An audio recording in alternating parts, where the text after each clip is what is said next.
A, B, C, 1, 2, 3. Hi, I'm Zoeneice Jones, and I'm co-founder and president of Pazzaz Incorporated. My husband Paul and I founded Pazzaz in 1995. You know, when we founded Pazzaz in 1995, we did not expect to still be in business. Our goal was to provide academic and enrichment programs for students to ensure that every child has an opportunity to achieve in school.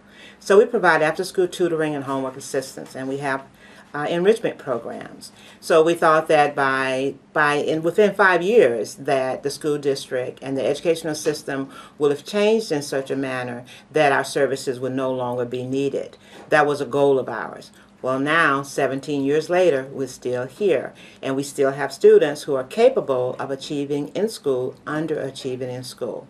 And we're constantly asking ourselves the questions, why? But that's not what I'm here to talk to you about today. Throughout this blog, we're going to be talking about a lot of different subjects, and I hope that you will take time and respond and tell me if you have some suggestions or some ideas or what your thoughts are about educating children in America. One of the things that I most recently found out and discovered was the correlation between the prison system and our education system.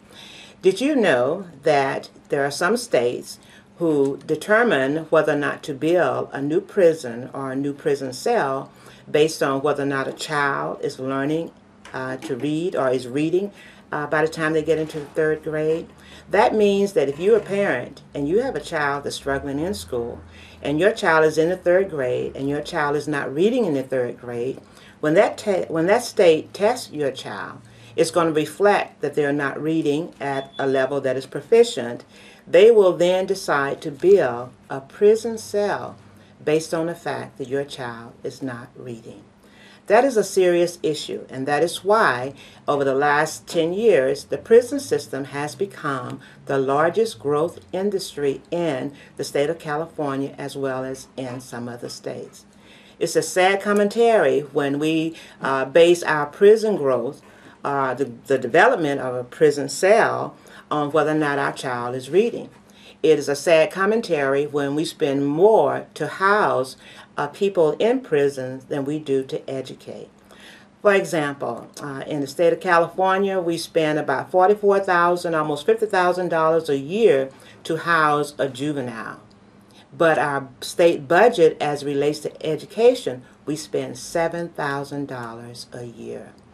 $7,000 versus $44,000, that is a big difference. So, you know what? Do like I do.